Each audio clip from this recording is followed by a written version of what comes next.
Hi, I'm Claire, she began, her voice steady but with a hint of weariness. I'm 36 years old and I work as a financial director for a large industrial company in the city.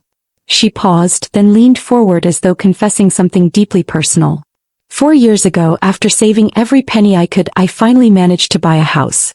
It's not some grand mansion, just a modest 3-bedroom place in a quiet neighborhood. But it's mine and that meant the world to me. She explained how she was still paying off the mortgage but felt proud every time she stepped inside. Her parents, Mary and John, had both retired 2 years earlier. John had spent decades in construction while Mary had worked as a nurse. Their pensions weren't much, so Claire often helped them cover bills and groceries. I didn't mind, she said softly. Family takes care of each other, right? Then her eyes narrowed slightly. But my younger sister Lisa and her husband, well, that's where everything started to go wrong. Lisa was 7 years younger than Claire, just 29, and newly married to a man named Mark. To outsiders, Mark seemed charming and smooth-talking. But Claire had always felt uneasy around him. Lisa has leaned on me since I got my first proper job, Claire explained. Back then she was still in high school asking for money for clothes, concert tickets, whatever caught her fancy. Claire thought of it as normal big sister duties at the time. But it didn't stop after school ended. Even once Lisa started working at a marketing firm, the requests grew bigger. Claire, I need money for a haircut at that fancy salon, Lisa would text. Or, Claire, my friends and I are going to this new restaurant but I'm short. Sometimes it was worse. Claire, Mark and I can't make rent this month. Can you cover it? Claire sighed heavily as she recalled it. In a typical month, I'd pay my mortgage, cover my parents' utilities, send them grocery money and then cover Lisa and Mark's rent. It was like I was supporting 4 adults plus myself. Despite the strain, Claire managed. Her job paid well and since she didn't have kids or much of a social life, she told herself she could handle it. What else was I going to spend the money on, she said. But then her neighborhood began experiencing break-ins. Neighbors complained of thefts, missing packages and suspicious figures lurking at night. Claire decided she wouldn't take chances. She contacted a security company, Safeguard, on the recommendation of a coworker. The technician who came to install the system was thorough. Do you want just the basics or the full package? He asked. What's the full package? Claire replied. He explained it included perimeter cameras, motion sensors and indoor cameras with everything uploaded to cloud storage. Claire thought about it briefly then nodded. Better safe than sorry. Let's do it. A week later, 12 cameras, 8 inside, 4 outside were installed. The app on her phone let her see everything in real time. She didn't mention it to her family. Not for any reason, she shrugged. It just never came up. And besides, who sits around talking about security cameras? At first, it felt like a good investment. Claire used the system to check if she'd left the garage door open or confirm when packages were delivered. But about 2 weeks after the installation, something unsettled her. She came home from work on a Tuesday evening and felt, fuff. Nothing obvious was wrong but she sensed someone had been inside. The air felt different and little things stood out. Her coffee mug wasn't on the counter where she'd left it. The throw pillows on the couch looked oddly rearranged. Even the rug by the door seemed slightly shifted. She walked through the house twice, checking every window and door, but everything was locked. You're just being paranoid, she muttered to herself. Too many crime podcasts. She tried to brush it off. That night she cooked dinner, watched a bit of Netflix and went to bed.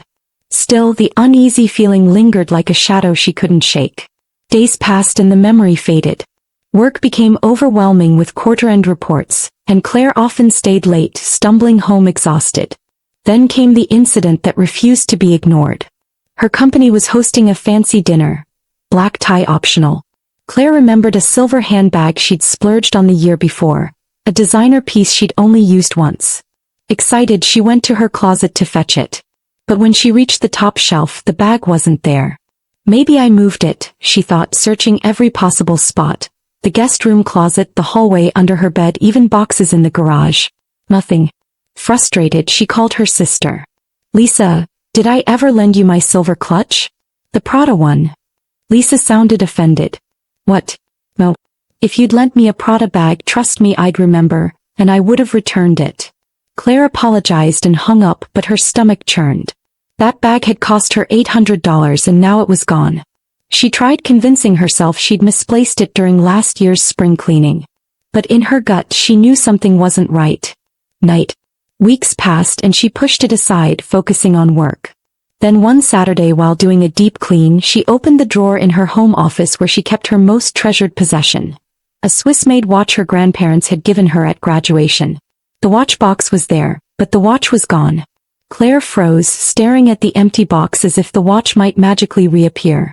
She turned the entire office upside down, checked drawers, moved furniture and searched every room in the house. Nothing. It was gone. That's when her gut told her this wasn't coincidence anymore. Something, or rather someone, was stealing from her. Claire sat down with a coffee, her hands trembling. First the clutch, now the watch. This is no accident, she muttered. But the house was always locked and the alarm had never gone off. The only people with a key were her parents. Could they have been inside? No, she told herself her parents would never steal from her. But then she remembered the cameras. Heart pounding, Claire logged into the Safeguard app and pulled up her cloud-stored footage. She scrolled back to the day the watch vanished. Her stomach dropped. The front door camera showed two familiar figures unlocking her door at 2:47 p.m. and walking right in. She zoomed in on their faces, Lisa and Mark. Claire watched the footage in shock. Lisa walked straight into her bedroom while Mark wandered around the living room. On the recording, Lisa picked through Claire's jewelry box, holding pieces up and showing them to her husband. Mark gave her a nod and she slipped them into a bag. Claire felt sick. She scrolled further back, finding more incidents. 2 weeks earlier, Lisa digging through her office, pulling out the watch box and slipping the watch into her purse. 3 weeks before that, Lisa trying on Claire's silver handbag in front of the mirror, posing while Mark gave her a thumbs up. Claire's mouth went dry. "Oh my God," she whispered. "It's been them all along." The more she dug, the worse it became. Over 12 separate visits, Lisa and Mark had stolen jewelry, clothes, makeup, shoes, electronics, even bottles of wine. Claire opened a spreadsheet and listed every date, item and estimated value. "At least $10,000, she muttered, staring at the total. Her hands shook with anger and heartbreak. That evening she called her sister. "Hey Lisa, can you and Mark come for dinner tomorrow?" she asked, trying to keep her voice calm. Lisa sounded cheerful. "Of course. It'll be nice to catch up." When Claire hung up, her jaw tightened. Tomorrow she decided they would have to face her. The next evening Lisa and Mark showed up right on time, smiling as if nothing was wrong. Mark carried a store-bought chocolate cake. Lisa hugged Claire warmly. "We brought dessert," she said. Claire forced a smile and led them inside. Over dinner she studied them closely.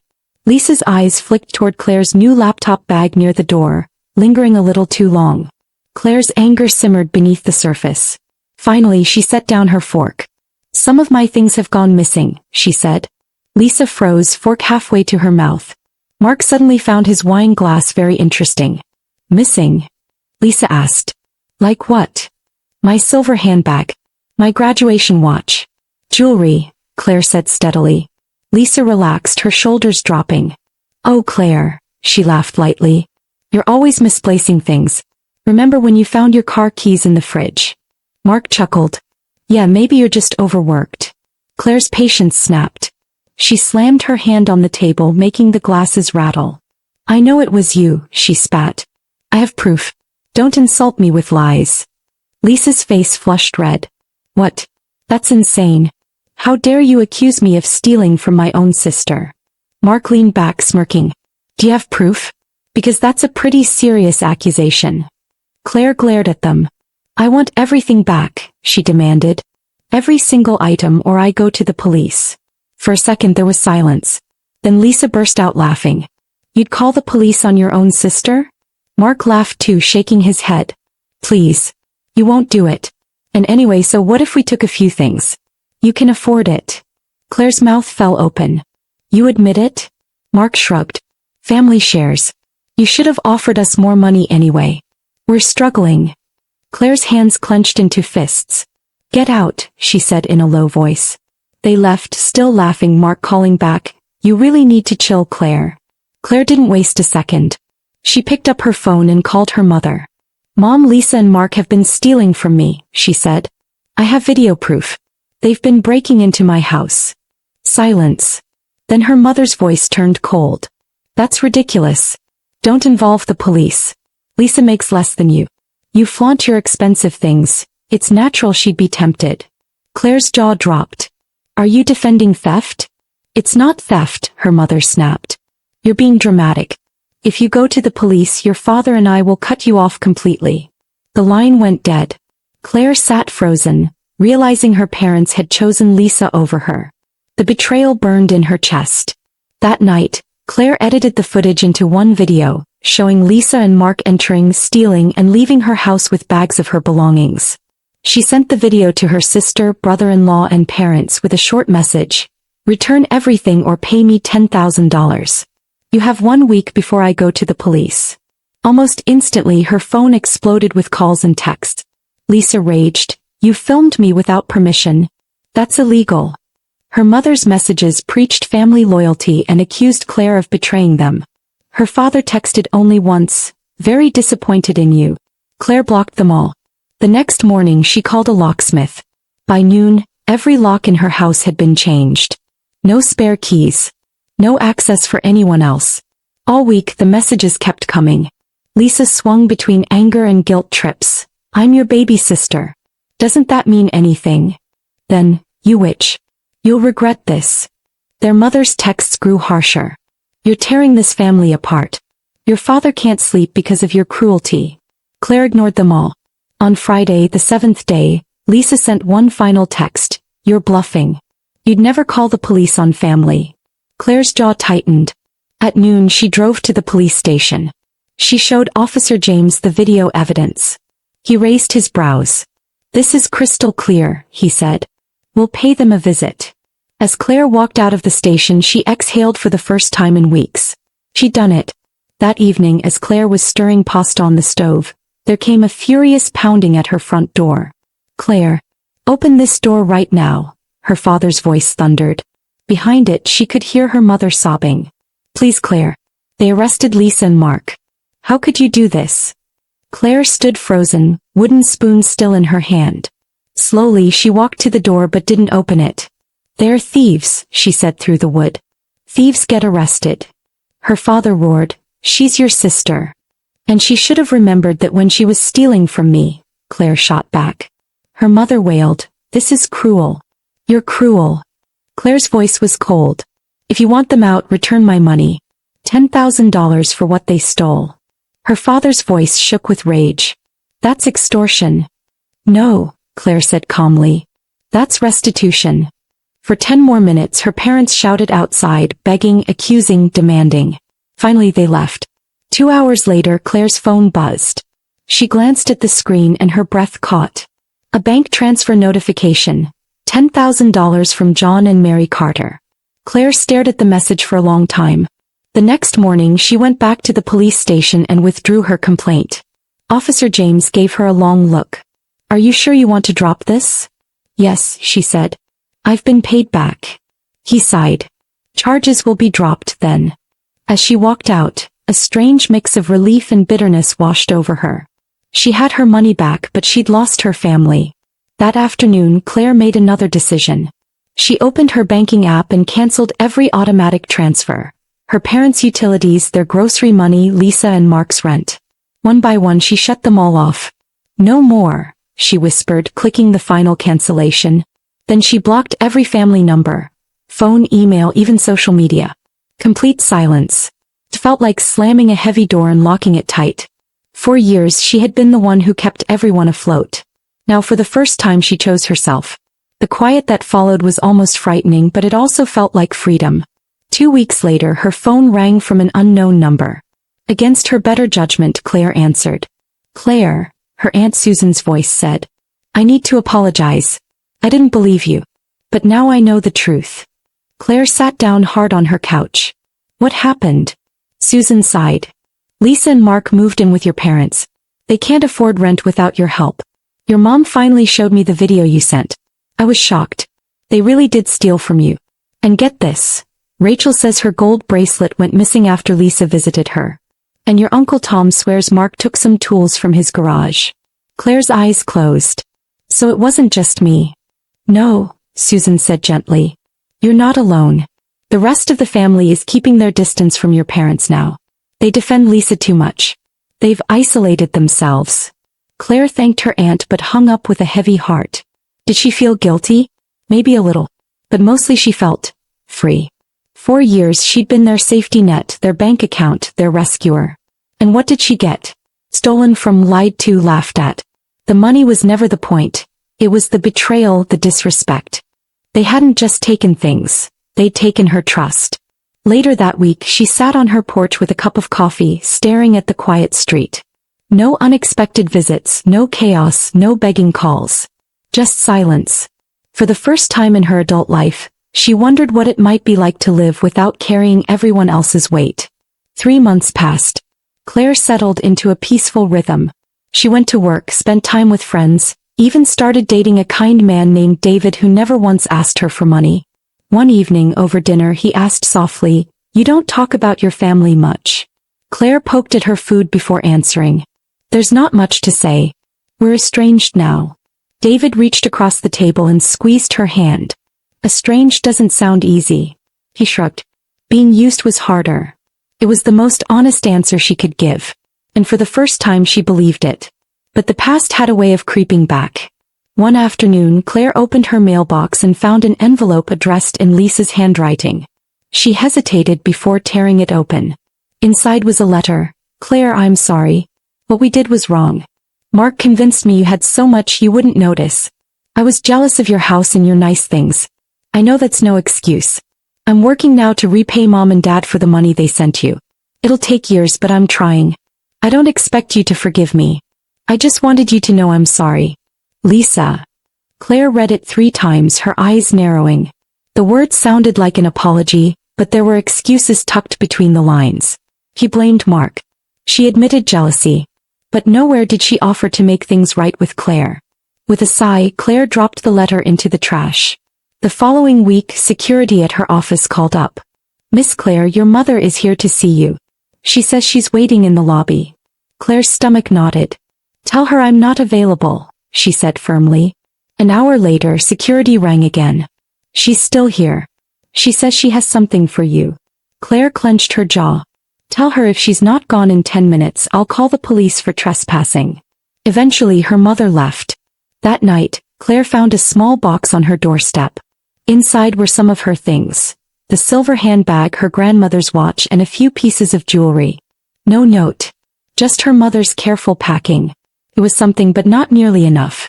Claire stared at the box for a long time. The watch tugged at her heart. It had been a precious gift. But the rest of it felt hollow. "This isn't about the things," she muttered. It never was. What she wanted was acknowledgement. Real acknowledgement. Not "we're sorry you're upset." Not "you had more than us so we took it." Not "family should share." What she wanted was, "We betrayed your trust. We stole from you. We lied to your face and made you feel crazy. We chose theft over honesty and we hurt you." But deep down she knew she'd never hear those words. In their eyes they were still the victims. She was the selfish daughter who cut them off. And she was done fighting for their recognition. Claire started therapy soon after. "You were the parentified child," her therapist explained. "Always responsible, always taking care of everyone else.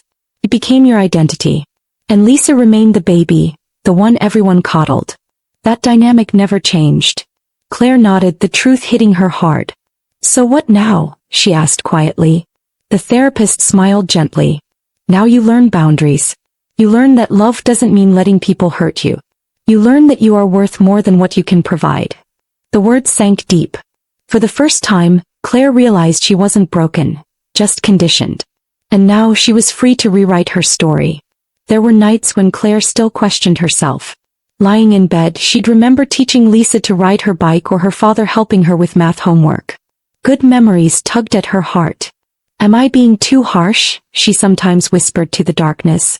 But then she'd remember Lisa laughing in her face at the dinner table after stealing from her. She'd remember Mark smirking, saying she should have given them more money.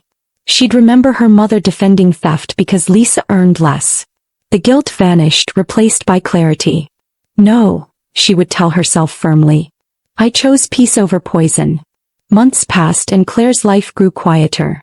She no longer checked her phone with dread. no longer juggled everyone's crises alongside her own.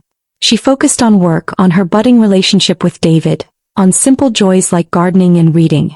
One evening, as she and David shared takeout on the couch, he asked gently, "Do you ever miss them?" Claire thought for a long moment. "Sometimes," she admitted. "But then I remember, when they had to choose between protecting me or protecting the thief, they chose the thief. When they had to choose between accountability or enabling, they chose enabling. I made my choice too.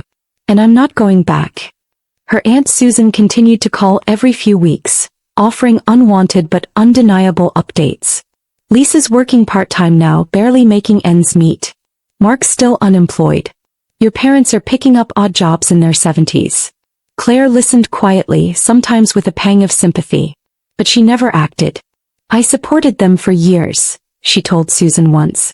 "And what did I get? Robbed and gaslit." Susan sighed. "I understand. I just wish things could be different." Claire's voice was calm. "So do I. But wishing doesn't change the truth." Then came the final attempt. One Saturday morning, Claire's doorbell rang. She peeked through the camera feed and saw her mother standing there with a sad smile. In her hands was another small box. Claire didn't answer. An hour later, she opened the door to find it left behind. Inside were a few more of her things: jewelry, perfume, little odds and ends. Still no note. Just silence. Claire placed the box on a shelf in her garage and never touched it again. "You can return every item you took," she murmured, "but you can't return trust once it's broken." Therapy helped her put words to her feelings.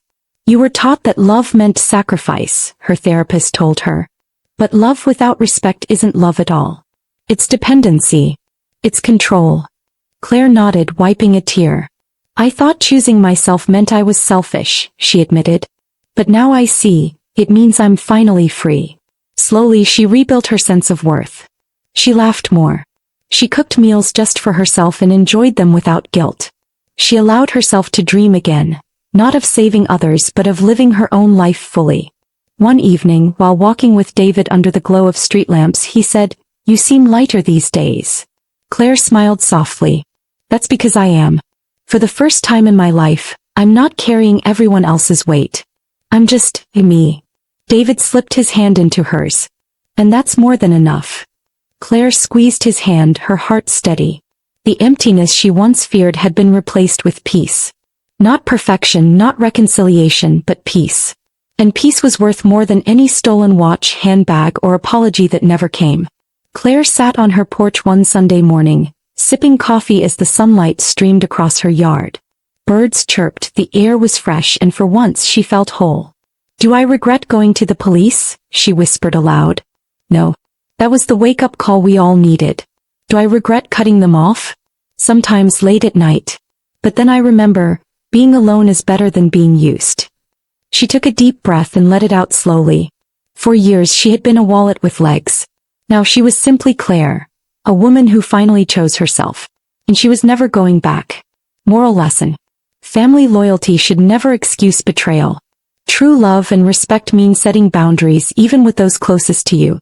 Choosing yourself is not selfish. It is survival. Thanks you for watching, and please remember to tell us where you are watching from today. Hit the like button, comment and subscribe to this channel for more of this.